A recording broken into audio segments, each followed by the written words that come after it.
So we're starting right now.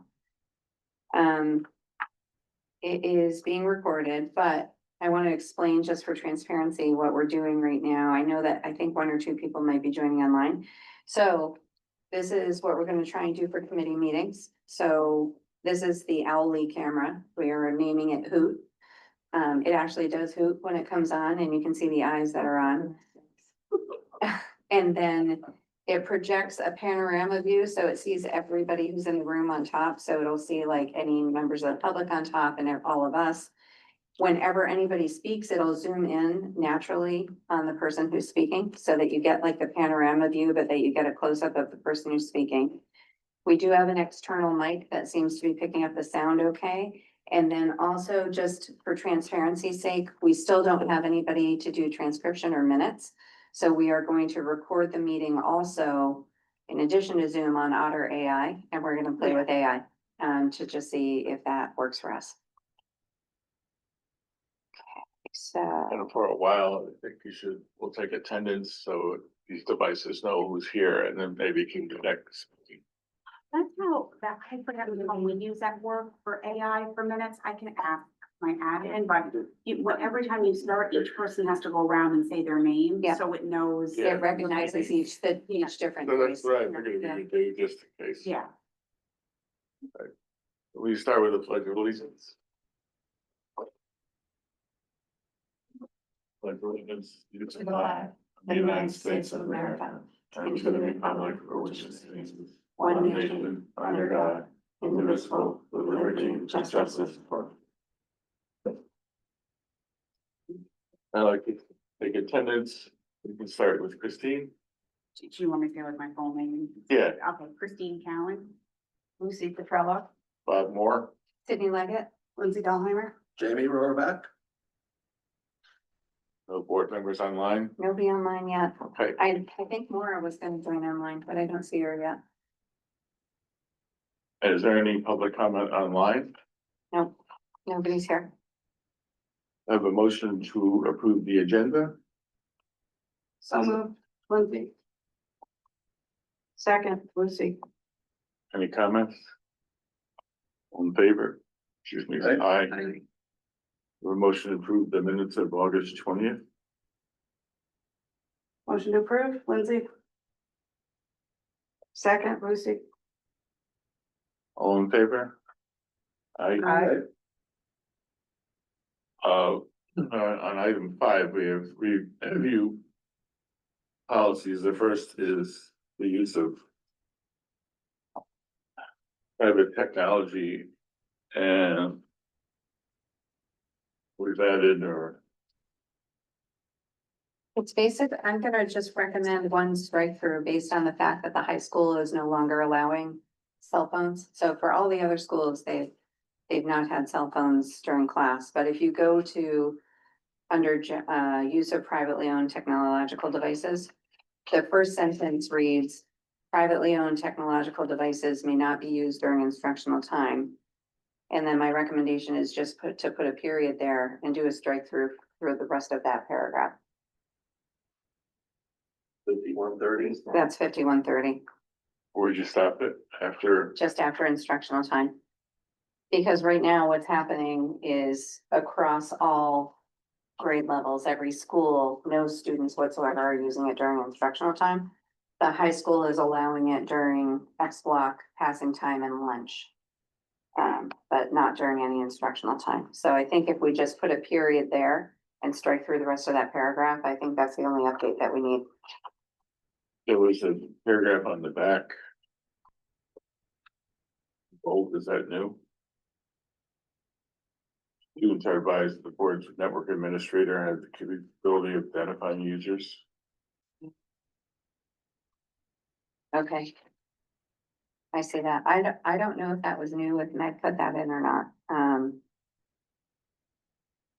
You know what? I don't think it's new. I think it's bold for emphasis. Okay. You know, I think that was in there before. I think that's emphasized and so that everybody knows that they don't have a right to privacy on their phones on school network or on school grounds.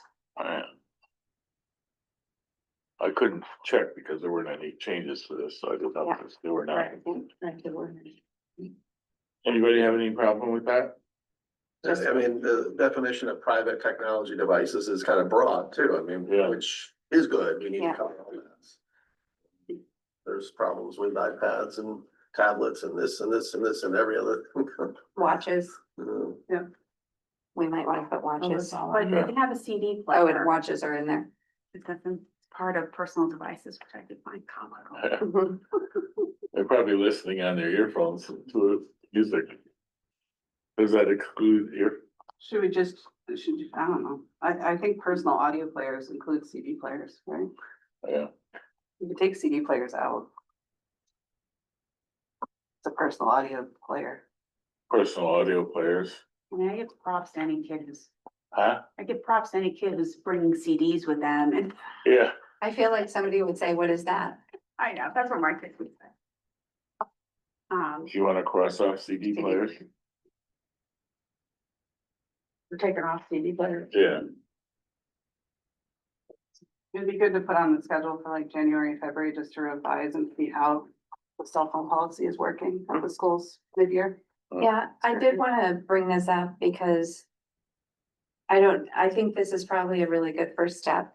I worry in a way about having cell phones during lunch and X block and passing time because like I feel that part of the issue with cell phones is that kids are losing the ability to like sit down and talk to each other, like over lunch, or to have a conversation in the hallway, or, you know, if they have a 15-minute break, are they all, you know, immediately like this, because that's their only time.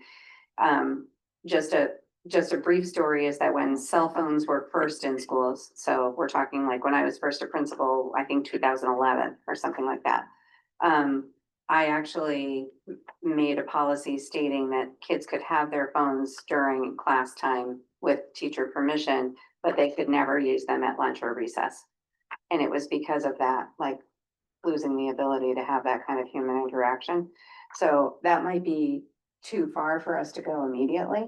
But I do think that it's something to think about in the future that we don't want all of the potential free social times to be the times where they're gonna be obsessed with their devices.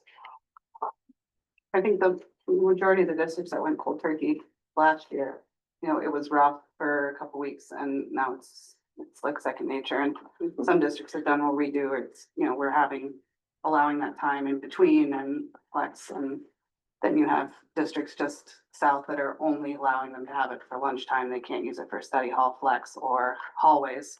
So I think it's just broad how we're doing it. I think it has to be whatever the district really needs. So I think if we keep evaluating it and asking how Yeah. it's going and not just asking admin, asking the kids, you know, like, how is it the first day of school? Is it better now? You know, you feel like you're connecting more with your peers. A lot of the schools where the kids don't have their cell phone at all, not even at lunch or anything, Middletown. feel relieved. Like, not all of them, some of them are downright angry, but a lot of kids feel relieved to just not have that pressure, you know, throughout the day, that school becomes a little bit of a safer place again. Yeah, I think mean, all there's of Texas definitely do. an element of kids, whether they're the toughest kids in the world you can imagine, but they do feel safe with it. That's Mhm. one thing that you can't deny. We were a test tube baby at Prince Tech last year for the Yonder pouches. The Yeah. governor allocated money. We're a state institution. We were the Yeah. guinea pigs of that. And it seemingly went well for the first month or so. And it wasn't long before the Dollar Tree next door on Flatbush Avenue was selling plastic phones that you could just stick in them. Yeah. For bringing And so it was your old defeated phone. pretty quickly, and Yeah. it wasn't really teaching Oh, adult behavior with it, right. it was just like, you can't have it at all, you're gonna have it, so it's not on the teacher's burden to collect a phone and Yeah. it break, and, oh, Right. mister, you need to buy me a $1,500 phone, you broke my screen, yeah, that will happen. Mhm. So, it ended up not doing much at all, it actually just made it even worse, because they pretty much had their devices, some kids have multiple devices. And we did not do the honor pouch this year, Yeah. because $40 expenditure for every kid and, you know, lost, it didn't take long for it to just not work at all. Right. This year, we are basically saying lunch, passing periods. Yeah. And also permission from the teacher in the classroom. What's always worked personally for me is, you know, direct instruction time. Get your work done that I'm asking you to do. I'll give you a few minutes before we move on to the next thing. And that's worked for me beautifully. Mhm. And haven't had any really big issues with that. That's just my own personal experience. That's where we're at right now. And we did a survey, Yeah. first couple of weeks of school. We assessed them all, the whole faculty. We got to look at the happy face side, the negative face side, and the, what would you have for advice to administration? And, actually, a lot of people were extremely happy with the phone policy. It's like, and they acknowledged it's teaching adult behavior, meaning, yes, we need to control ourselves. We can use it here, and that's that. Yeah, so far so good, so we'll see. Okay. We're 3 weeks in, but I was wondering, I mean, I think, doing, like, this is a good first step, but I was wondering if maybe, we talk about at the high school having just a couple of like phone-free lunches. Just like to sprinkle those in a little bit, just say like, then this month, like maybe the month of January, Wednesdays are phone-free lunch days, and just see if we can ease into like, what's lunch like without a phone? Or even Mondays, reconnect Mondays, with yeah. your classmates. Yeah, something like that. I was gonna say, I have noticed that in the past couple of months, that like a little bit of a new trend outside of school with the girls when they're going to friends' houses for different parties or sleepovers, that they're phone free. Mhm. And it's exactly the first parent who did, like, we just want the girls to be girls and just have like a fun sleepover. Yeah. I mean, selfishly for parents, I think it does take, a lot of trouble out of the mix Yeah, sometimes for with sure. phones available. Yeah. So and they like loved it, Yeah. they do get to be kids. Yeah. So I think there is some validity to that could be explored there- down the road. Mhm. And they're at a place where if anything happens, somebody could call anyway. Right. For sure. Same thing with here. It's really just a detox period. Like, Mhm. we went camping, we were in Vermont for a week and a half last summer. Took their phones because they didn't have any cell phone service. And for like the first few hours, they're like, well, what are we gonna do? And within 2 hours, they didn't ask for them again until we were back in Connecticut. Like, Yeah. they had fun. Okay. Yeah. The next one is the restorative practices, that's from Shipman, and is that something they proposed new, or is It's it required now. now So required? it's required now. So there's new legislation that just came in towards the spring where this is now a required policy. I asked if this was something that could be covered in our school climate policy that we just did, and the answer was no. This has to be its own separate policy. I think because the school climate came under a certain statute. Mhm. It overlaps a little bit with it. It does. Mhm. But it aligns, so I didn't see anything that didn't align with, they must have worked with With the Dave. policy, yeah. Where did you have the copies of that one? It's I under just the, printed it out. it's under the policy, It's under policy already? Yeah, Meg shared it, No, Meg shared it with Meg us in shared the it. policy folder. Oh, I didn't. You can look at it. I'll forward it to you. I won't be able to read it and focus on listening, Okay. but I have to ask her again maybe, because I couldn't find it. It came under the reading. Yeah. Yeah, so so Attachments. over here under the policy meeting, and this says the materials, but it's not there. Under policies for review. Under the 917. Yeah, oh, okay. Maybe that's why I didn't go in now. But it seems pretty similar to what we already have, Mhm. but it's required by law. It is. I'll read it, yeah. It was required as of July 1, just like the other policy. So I guess we should move it forward, huh? Yeah. But so this is already in place. Anything that's in state statute Yeah, as of July 1 is put in place, even if it hasn't gone for a policy in Right. board, right? Yes, law is always gonna come before whether we've gone through the process or not. It's similar with school that's climate, required right? no matter what. The school climate policy. Yeah. It'll be in our policies, but we were obligated to as of July 1. To be following that. So like, Yeah. I had told all administration to be following that, even though it hasn't done an official adoption yet. I think it's similar to last year when they rolled back of the Title IX policy, and that rolled back, we had to start going back to that policy. So my recommendation would be just to move it forward as is. I don't think you'd want to make any changes to that. No, I like it, and even the overlaps are good, and it allows part of our policy to actually talk about restorative practice without, outside of that giant school climate policy, so. Okay, on the next item 6, approved committee structure memo for board approval. So I just revised this memo based on the conversations that we had at the retreat to update what the committee structure would be. I guess the first question for me is the board standing committees. We have policy, student achievement, which we combined with wellness, school climate, safety, finance, and buildings and grounds. I know that right now everybody refers to it as a building committee. I'm just wondering if you want something more generic like facilities or buildings and grounds, just to make sure that people aren't just talking about buildings. We have a lot of stuff coming up with fields and tennis courts and those kind of things, so Yeah. maybe just something more comprehensive. Well, if we call it facilities and grounds, I think we need to have under the duties piece. We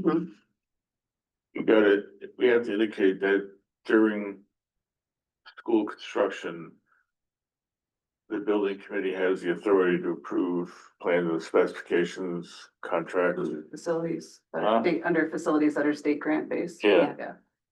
And including in payment. Yeah. Authorizing payments. So that would have to be in one of the things. Right. I think it's in there. It says this committee may be granted voting authority by the board during the period of any construction project in order to ensure efficiency.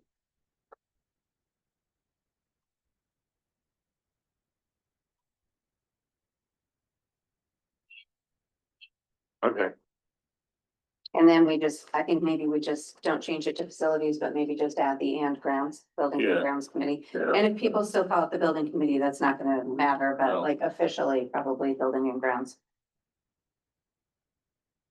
We run it by Kim or Eric, or they're good with it. I don't think they would carry it. Like, I can do some, and before it goes forward. Could safety fall Buildings underneath ground. another, Sorry. could safety fall underneath another committee? So To just- safety is, that's a required like emergency management committee. And we talked about combining that with school climate because you are legally allowed to combine those, but they have very distinct purposes. Yeah. So when we have a safety committee meeting, that's a once a year, it's building locks. Yes.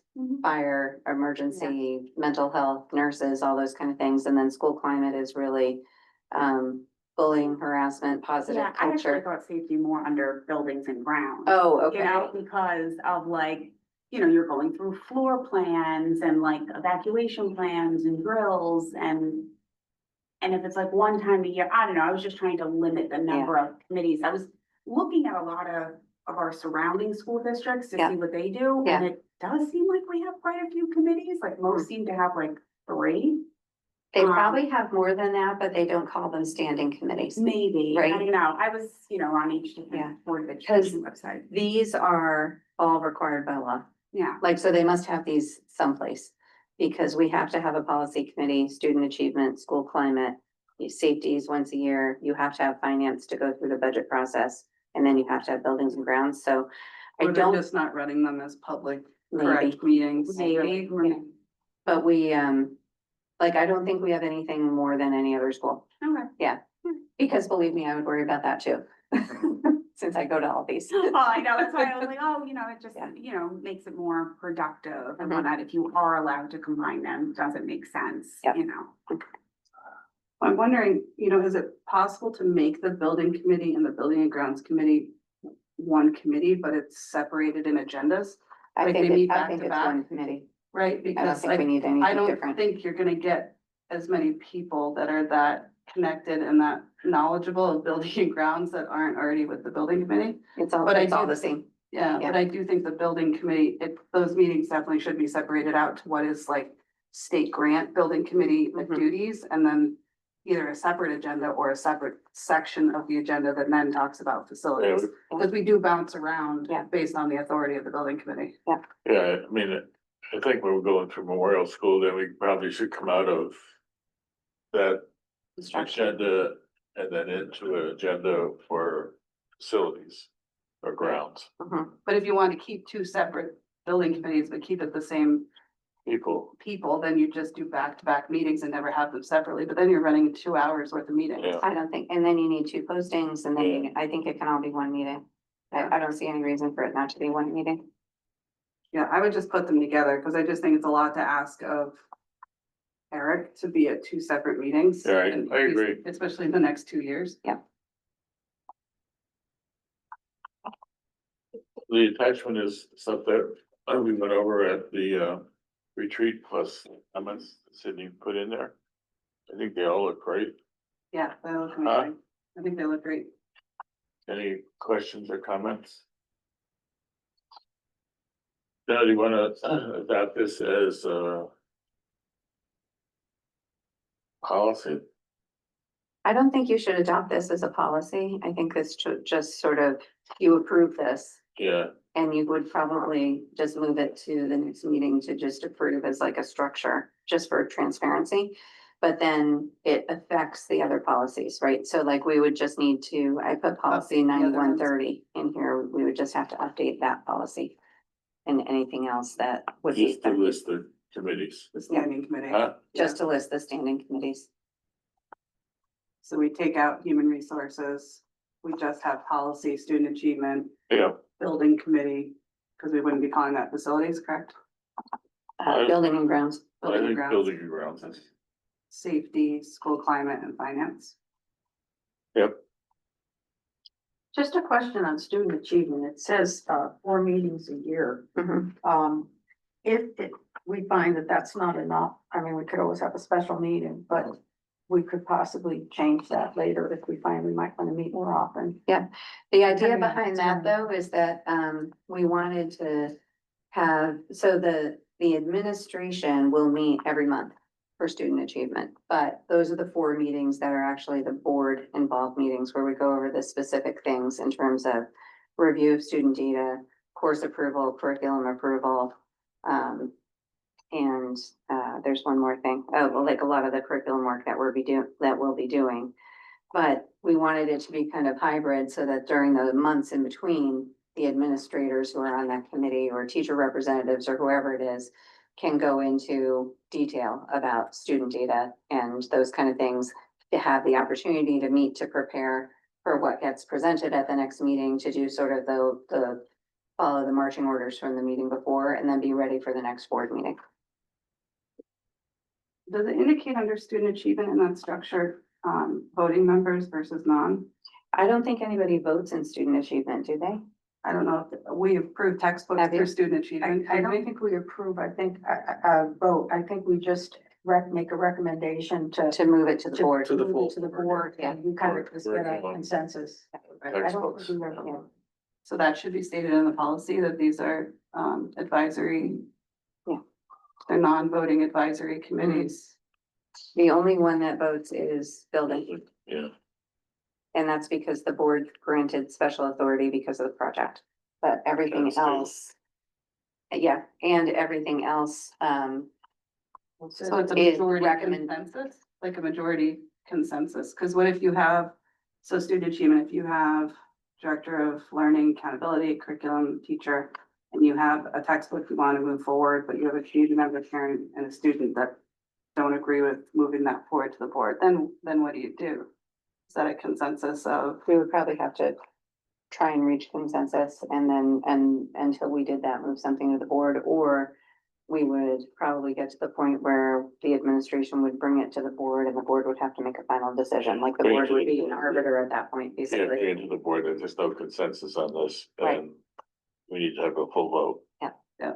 I think it's just important that whatever structure we put forth, because when people are signing up or, you know, expressing interest, that they understand, you know, what each committee is and what the roles are, and that Mhm. it's a consensus versus, Versus you're making the final decision. right? Yeah. Because I think if you look past some of our minutes, like, we've arbitrarily just voted on something, you know, to move it forward, just out of, Out of habit. yeah. Can we have something in here about, how community members are assigned? So what we, It's in a separate policy, Okay, all right, so maybe we could just reference Yeah. that then. yeah, yeah, we have a policy on committee member assignment, and then we talked a little bit about that, at the retreat, in terms of casting the net, like putting out a wide net, having Yeah. anybody who wants to participate, and then we choose from the letters that come in. Yeah, well, I think what the policy actually, what it says is that the chair brings the recommendation to the board, Mhm. and it can have 2 on student achievement and a Yeah. policy, but, that was about it. Except for the building committee, which is made up of. Yeah. But So does the- that, we have, just to make sure that that lines up, in the committee proposal, we have community members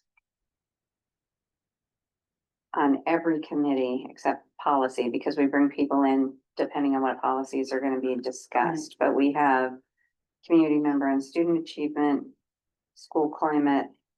Yep.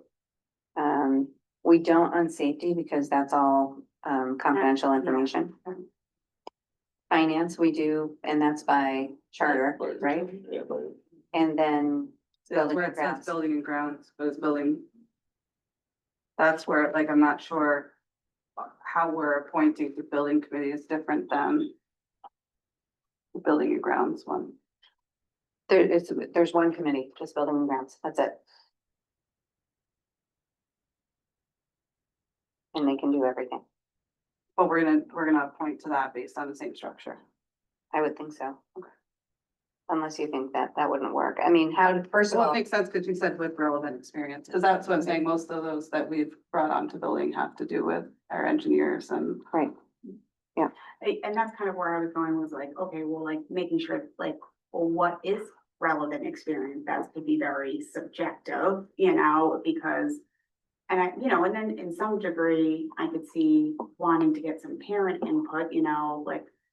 I used to chair the NICU parent committee at the hospital. Yeah. And like when they were redoing the NICU, the parents played a big part in it because they were like, oh, like a mom who's been here, we want to know if the outlets work and this, and it was a very interesting perspective. So even in some cases, I could say, oh, like maybe they don't need relevant experience like in their professional career, but just being the ones that like walk the hall every day and they see things through like a different lens. well, I think we have parents, guardians on every committee except policy and safety. And again, safety, that's just Well, because technically, it's- building and grounds only have, it says community members from each town, doesn't say parents. Some of our committees here say parents, some say community members. School climate says parent/guardian. Student achievement says parent/guardian and community member. So maybe we change that to just community member. I think it's important to have community members and parents, guardians on it. I mean, because you want people who are parents and guardians, but you also want people in the community who might not have kids in school. But do you want to mandate that for building and grounds? Because it currently doesn't say parent. I guess the question, I mean, I'm all for that, right, for the input, but at the same time, I'm not sure if you would want to do that now. Just given that you're in the middle of a building project with a, like, that could be something that could be revisited when the project is over, just because I don't know if you. I mean, technically, just we have roughly one that is a committee. parent, We have- how he is, but we have two, Two who are parents. Howie and Darren and Yeah. Greg, and Greg, yeah. Okay. Okay. So I'll also probably, the appointment here. yeah, I'll probably have to update that then, right? Just to make sure that Doesn't it, say anything, what, it doesn't say which committees anymore. I think it's at up to 2 committees, right? Right. So does it matter that like the building and grounds has up to 3 from each town? No, because that was always separate. Okay.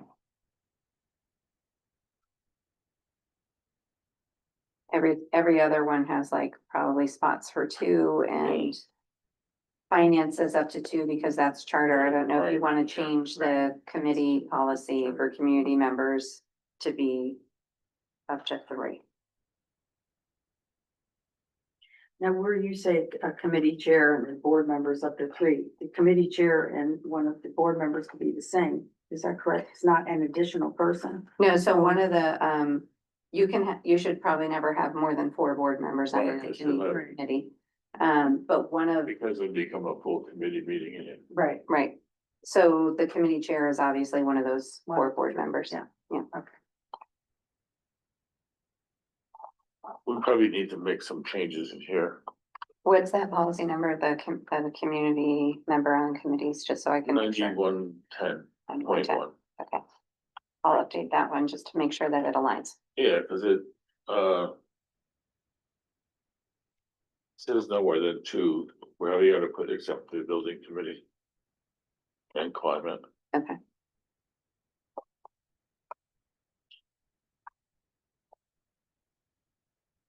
Well, this would go is just a list to the board, just to say these are our standing committees. And the description will be in our regulation. Or a policy. Or just separate information, Where do you, I don't think it should be in policy. no, It because could, it would change. you could make, you could make this a regulation if you want to, I guess, this memo. I wasn't thinking that you needed to, but if you want it to be solidified, You you, take the memo and put it in under committees on Mhm. on the website, because that's where it talks about what each committee is. okay, So this would all need to be updated. okay. I think that's We where could it just replace it outlines. with. Okay, Yeah, I think it's important to have this available.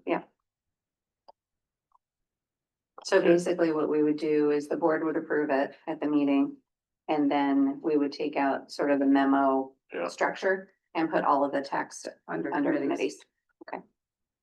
And you could even put it under, I'll maybe link it under meeting agendas and minutes, Okay, might help.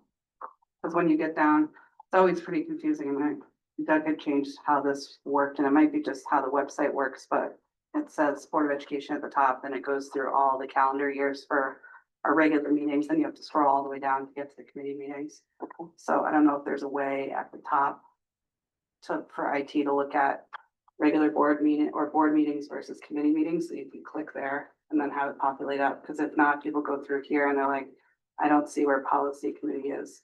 And then like, oh, committees, and it comes down here. Yeah. So it's easier on the phone, but on the computer, it's a little harder. Okay, Everybody okay with doing that? Yep. Number 7, develop policy to address written comments at board meetings should be handed out. A nice little document there.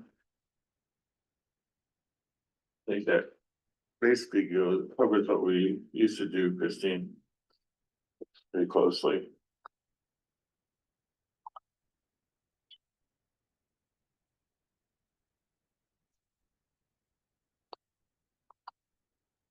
I know this is just a first look for you and I don't know, I mean, I'm assuming you can recommend changes and then it will go before the full board at the next meeting, but there have been a lot of discussions about transparency and communication, so I tried to take everything that at least I've heard come up and try and put it into an organized regulation that would go as a regulation. My recommendation for this would be that this goes as a regulation to your code of ethics policy. Because this is probably the most closely related place for it. I did have a conversation with Shipman and with Cade about just some of their best practices in terms of board communication. For example, one of the things that came up at the last meeting was the question about, does a board read a full letter from somebody who sends it in? Or do we accept letters and read them aloud during public comment if somebody can't make it to public comment? So that addresses both of these here. Both the lawyers and Kate recommend against reading full letters. But doing a summary of the correspondence that was received, you can say the name of who sent it, as long as you're not violating any kind of confidentiality, and the number of things, the number of letters. So for example, they gave, the person I spoke to gave me the example of, there was one school district that was having a big deal about weighted grades. You know, should there be weighted grades at the high school or not?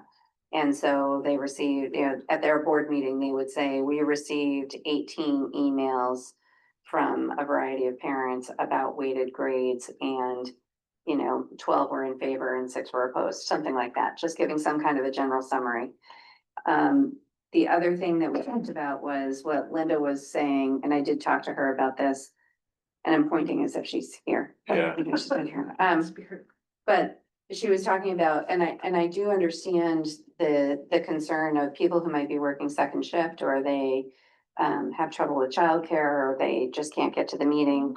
And their recommendation was that the board doesn't read a public comment statement, but if they give their public comment statement to someone, like to another community member, who can do it by Zoom or who can call it in by cell phone if they can't be here in person, then that's fine, as long as they read the name and the town of the person who wrote it and the name of the town of person who's speaking it. Their recommendation against having board members read it is that they said that a lot of boards started to do that and then they got into some kind of hot water because the person who wrote the letter would say, well, I didn't like how they were snickering when they read my letter, or I didn't like the look on the board member's face when they read the letter, or they didn't emphasize the things, they didn't articulate it or emphasize the things the way I wanted to. So the recommendation was that they get to choose the person who reads their letter if they can't make it.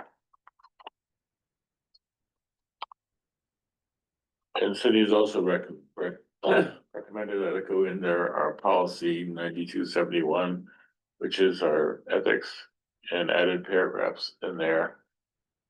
On the second page, I don't know if you Yeah. passed that out too. That's in the drive.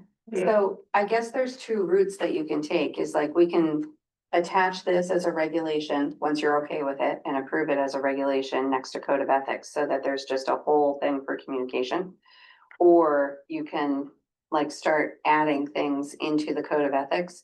My recommendation is that you attach the regulation, like then you have one regulation that deals with everything to do with communication. As opposed to like going back into the code of ethics and putting 2 more pages of stuff in there. Yeah, I don't like it as part of the code of ethics. To me, like that's something totally different. Obviously it overlaps. I also saw a number of districts have not only board communications, but there was a separate policy on board communications with staff. Yeah. Which I think is another good one that we should either incorporate pieces of that in here. Yeah. Or do as a separate policy. So that's, remember we did the dispute resolution process? That's for family and community members, and then, we're doing one with staff. We were just waiting for staff to return to school so that we're part of creating it together, but that, I agree, that's where that will be. Okay. Yeah. So on here too, so one of the things on the first page, the second bullet point from the bottom, any board member receive an email regarding any school district related concern or question shall forward it to the board chair and superintendent. I don't know, I think maybe not that it almost implies like they have to.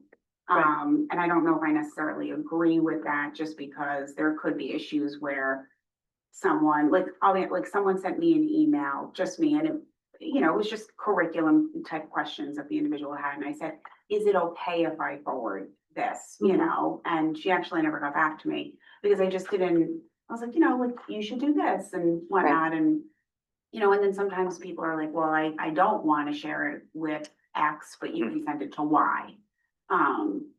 That's, and that happened twice this past week, where I had people say, how come you didn't respond to this email?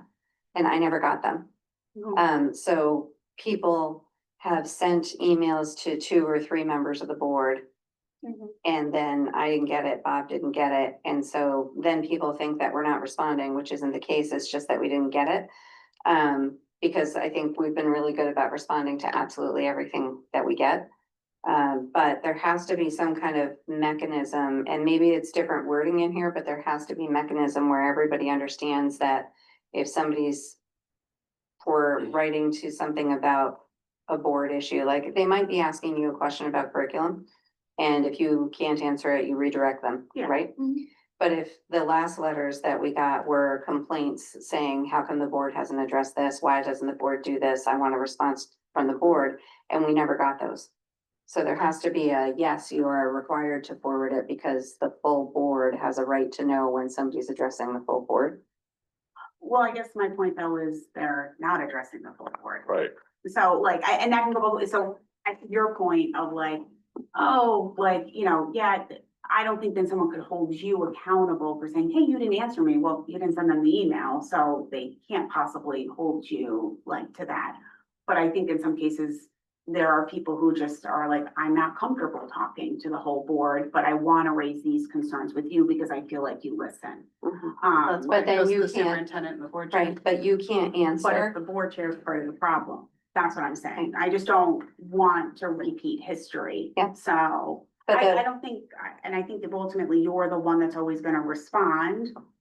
or Then I Bob, understand, or, you know, Rob, but again, if it's a different chair at some point down the road, that's what I'm just trying to get to, where people feel comfortable.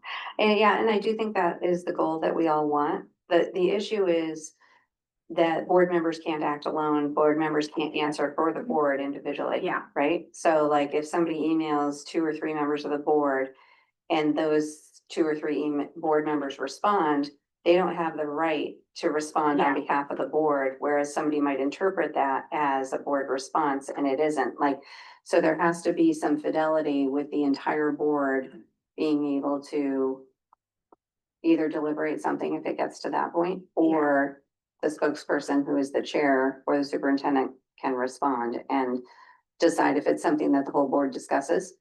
Yeah. But you see what I'm saying, like, Yeah, I if know. somebody emails, just, it's not just a matter of the responding, it's that of like me not getting it to respond, or board chair. It's a matter of that a board is a collective and no individuals can answer something. Yeah, and I see, and then I genuinely see both sides of it, because then the other side that I see is exactly kind of like, oh, like, not that I think Bob's gonna go rogue, obviously, you know, but Could. if, I know you could, you could surprise us, I don't know. But, you know, sometimes maybe in the way that anyone would respond who's in that position, maybe as a board member, I don't agree with that response, so it could go that way too. So I just think it's,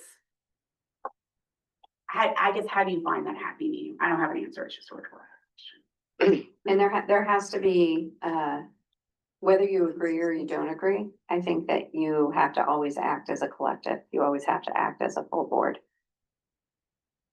And I don't know if anybody wants to chime in, because I think I'm kind of starting to repeat myself. Yeah. Is No, the way that- it's always been is that we've people have emailed and board members have responded to that person saying, I'm acknowledging your email and I'm forwarding it to the chair or the superintendent, Mhm. or the chair and the superintendent. That way, that response then gets disseminated back to the board once the chair or the superintendent responds to it. Right, because the full board has the right to see any concern that's brought forward. Right, so that Bob responds, Yeah. doesn't reply all, but then he will send his reply to the full board so everybody can see the exchange. Yeah. Right, and that's where the transparency is for all the board members. Unless it's operating and then you respond Right. to it and don't necessarily see status back. If Right. It's not pertaining to the board. Right. I'm wondering if someone doesn't agree with the response that a chair gave, or even the superintendent, if that could be something that could be brought up at a meeting where everyone discusses it. I mean, unless it's obviously confidential, if it's not confidential, I think it I would, don't know. it could be, I mean, you have a Unless we've already communication thing discussed it. every agenda, or it would have to be on the agenda if it's like a bigger topic, Right. right? Yeah, Well, you could raise it on the agenda and say this is a, concern that was not addressed correctly or fully. Or I'd like to Your point, expand. Lucy, I feel like this has happened a few times, like a couple of years ago, I remember a particular board member then would respond to the person after they would see a response and say, you know, while I appreciate this person's opinion, my opinion's a little bit different and I hear what you're saying, you know, something like that. Cause I remember then I was having a conversation of like, well, don't get into like a back and forth, because then to your point, it's not elective and, you know, then you're. You're invoking a meeting at that point. Right, But I think if somebody else has said to you, I don't like the color they painted the wall, that's, we don't care to bring that forward to the board. But, at a meeting, you could say, no, had some concerns over the color of the wall. It doesn't really say you got a letter, it doesn't say anything. Yeah, cause that could just be like, you That'd know, be- no all out. That'd be your community personal opinion, Conversations, you know. be your personal opinion at that time, but. I mean, Because a lot of people collectively- come up to me, and say stuff at the store. Yeah. What's going on, and those are not board communications. Right. Those are personal communications. So I think you just have to understand it, if it's intended for the board to respond, The whole then board. then the whole board must respond, if it's, Yeah. I don't know, what's going on with this?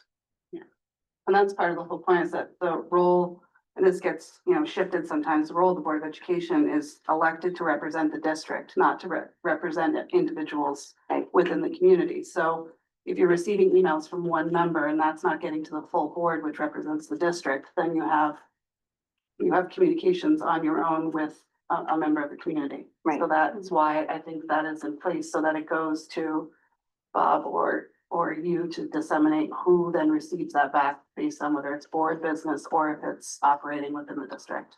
Like we got one today about. The lineman, Modular. Yeah. but. I That's, didn't get it. that's, It was yeah, spelled wrong, but that's clearly not a board action at that time, it's really a superintendent and the principal need to deal with that issue, not us. Mhm. So Sydney would respond to that, not. And other, board members didn't receive that, so that's like the hard part too, is that, and I know Bob and I try to look at them, and sometimes when it's phone, it was hard, even in the past year, but you have to make sure if it hasn't gone to the full board, either, we forward it or we figure out who needs to receive it. Right, well, that's why we were trying to do the BOE at rsd13.org, right? So that that's guaranteed, it's gonna go to everybody. It'll take obviously retraining, but the problem right now is that certain people in the community are just hand selecting a few board members to say, hey, there's a problem with the board, I want you to deal with it, and that's not okay. That has to go to the full board. The community needs to understand that the board is an agency together Yeah. as 10. And that anything that you send regarding board business will be for the full board. And as a board member, you don't represent your own individual thoughts, ideas, or whatever. If it comes to a discussion with the board makes a decision, whether you agree or not. We can are vote against it. You have to just go along with it, because we're part of the board, we're not individuals. No. You accept the majority and you Right. forward. Yeah. And then you support the vote after it's taken, even if you voted against it. Yeah. So our action, this would be to amend the code of ethics. At the next, Yeah, as with a regulation. and then attach this discussion as a regulation, and we would discuss it fully at the board meeting. Yeah, I think it should probably be a separate agenda item, or at least explain that we need to go through it pretty thoroughly with the full board, because Yeah, I there's some think, things in here like not using logos or resources, and sometimes we work on campaigns for votes, for budget, for all sorts of things, so we just have to look, I can look through it and see what we've done in the past and used. I just wanna make sure we're not putting something in place that we. we need Yeah, to and take it a would, close look. this will be a first reading anyway, so this will just be the first round in October for everybody to take a look at it. Okay, It's a lot, so I think item 8 is, we're using the alternative method. Anybody got an issue? Nope. Huh? I think it's working well so far. See how it goes. we'll Seems to be working, See how it goes. yeah. Yes. Any concerns about that? I think it's AI. good world. I think we talked about like pricing for transcription for AI. We should just probably be transparent on what that's costing and where that's coming from. Well, unfortunately, right now it's coming from my Otter AI. Because we're doing a pilot of the Otter AI for the district, so this is all just sort of in test mode. And it looks like what we will have is we'll have some kind of cost for transcription, but then it looks like we'll also, which I think will be very minimal, if not free. And then we will need to still pay somebody to turn those into minutes, a human being. Now, and we're live streaming and uploading and recording Yes, at all committees. all standing committee meetings. Okay. Yeah, so this the is ones being on live- this list, This was my question. This is being live streamed. yes, and recorded. Which I think has been a request Right. and that we've heard over the last few months, so. Yeah. I think this is probably the most streamlined way to do it and cost-effective way to do it. Okay, the last item is, I was reviewing some of the policies, the policy on the board meeting. Says, meeting takes place at 6 o'clock. And it also says it's always in the library. With this technology, it may not have to be in the library, but. But the policy says we meet at 7. So. We've been meeting at 6 for years. So Yeah, for a few years. do we need to adjust that? Well, Ignore it it? was switched around. Remember, we started meeting at 6:30 based Yeah. on having, like Doug's student Because we achievement weren't meeting meetings. committees. Ahead of time. Yeah. Commissions, It meetings. started at 6 because they were gonna use that instead of having committee meetings. Yeah, And if we put a specific time in, then we have to honor that time. I think the date is what's important, that it happens every Yeah, third Wednesday of the month. I already have an exception to that, just for full transparency. There's one in February that I can't make when, on that Right. particular There's just Wednesday. all different reasons that we have to change them. Sometimes our regular meetings might have to go virtual. Yeah. And we might change a time. Sometimes we can't reach a quorum and we have to change the time. I just think having the time in there, just puts us under scrutiny and when we have to be flexible. this says shall begin at 7 p.m. or as soon as thereafter is quorum, Sooner thereafter, that means we can't or as have, soon thereafter as a quorum. but it's not talking about before, so we couldn't start them at 6 based on that. So we would probably wanna, just say Wednesdays, Third Wednesdays huh? of the month. yeah. And not put the time Isn't it in. the second Second, Wednesday? is it second or third? I think don't know, it's the I'm here every second Wednesday, so I don't so- remember. Unless, Yeah. unless otherwise notified. Says it gives you love. You put unless I think- otherwise I think notified, yeah. when we were starting at 7, I think we ended quite late. Some days we were here till Totally. 10:30, and it's just nicer to unhealthy to start a drive little home early, at and we haven't 10:30. heard a lot of complaints about the 6 o'clock as much as the 4 o'clock committee meetings. So, you know, I hope we stay around 6. It says they Get out can, we earlier. can put it in other places, you know, if you approve it, so. So you want to take out 7 o'clock?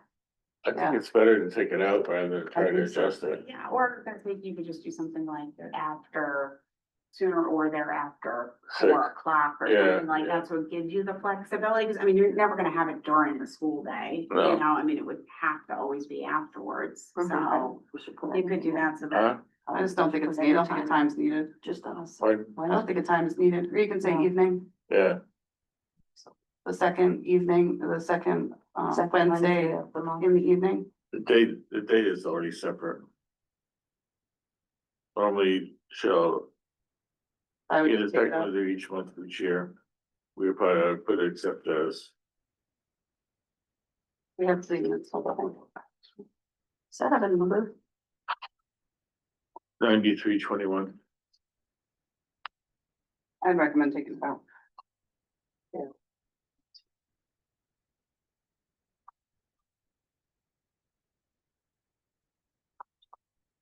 Okay, Right. so we'll take out the time. Right then, yeah, Line, we'll notice the times. for public comments. Make a motion to adjourn. Did you make a motion to adjourn? I did. Great. And that was That was Lindsay, Lindsay. just for the recording? Yep. Second from Lucy? All in favor? Aye. Aye. So we are returning at what? 4:57. So For building.